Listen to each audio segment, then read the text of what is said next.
Hey YouTube, thereabouts last week, Captain Burrs made a video regarding tolerance and the Bill of Rights and the rights, and within that video he asked the question, what do we do when our rights have in fact been violated by some law, some particular will, some action by another, where our rights have been verifiably violated, and a couple of people lament on that, like, oh, there's nothing you can do, you're screwed. Oh, by the way, tune into my blog TV, blah blah fucking blah. Yeah, all kinds of shit that I can personally do, and I'm going to convince as many of other people of this as possible. First and foremost, you need to clearly identify what right has been violated and why.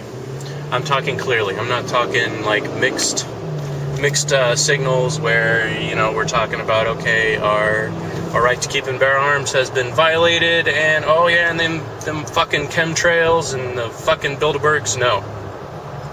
You focus on the specific right that has been violated, and you clearly identify it. And you clearly identify where this right is guaranteed.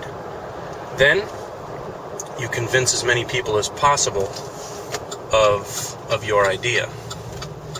Now, once you convince as many people as possible, and you actually verify with an open mind, say, okay, yes, I believe this is how our rights have been violated, and you listen to the people that say no, and here's why I believe the opposing. It's going to be very important to listen to the opposing arguments, even if you don't believe them, because those are going to be the arguments that you will have to prepare against. Now, once you have clearly identified the issue, and you have convinced as many people as possible of this specific issue, then you need to determine the source of this issue.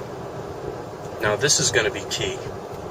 We complain a lot about the federal government, but how many times does it really have nothing to do with the Fed? I mean, the federal government ends up being a bit of a red herring with how much your county commission is screwing you, or how much your town alderman or your mayor is fucking you over, or the sheriff is working beyond his authority.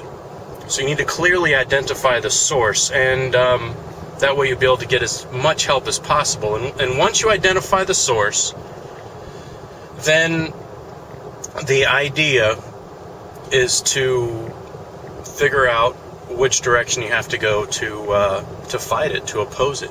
Either directly to the source, or you figure out how the source is granted that authority and you fight it there. Should that not be enough, or even all along the while, keep in mind the next generation, your children, if they're old enough to understand, and even if they aren't. Because sometimes these issues aren't something that are resolved within one generation, and sometimes these issues are something, even if they're resolved in one generation, they come up again in the next one. So it's very important, all the while, to involve as many younger people as possible to get them to understand the course of freedom and what it costs to maintain that freedom, and how certain issues and certain subjects take away our freedoms. That's pretty much a starting point. And as you can see, there's a very, very long way to go before you make it to the tip of the spear.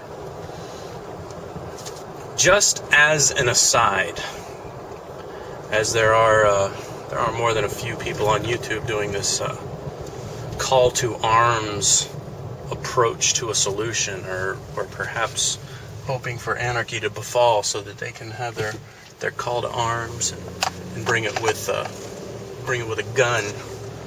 The biggest issue you're going to run into with that is imagine you're a doctor and the person is sick. All of a sudden they have this symptom on their hand, and the hand is rotten and it's rotting off, and it obviously just needs to be cut off the body. So you just cut it off. Well, the infection's still within the body. So It's the difference between being a surgeon and a physician. A physician will trace the source of the issue and cure the problem. A surgeon cuts. Cutting isn't going to be the solution. You have to defeat it at the principle. You have to defeat it at its own ideal and convince as many people as possible. History has shown that you cannot maintain rule by force. You cannot, in the long run, maintain rule at the tip of a spear. Eventually it turns. It may last a few hundred years, but eventually it turns. Those are my thoughts on the matter. Comments and video responses are open.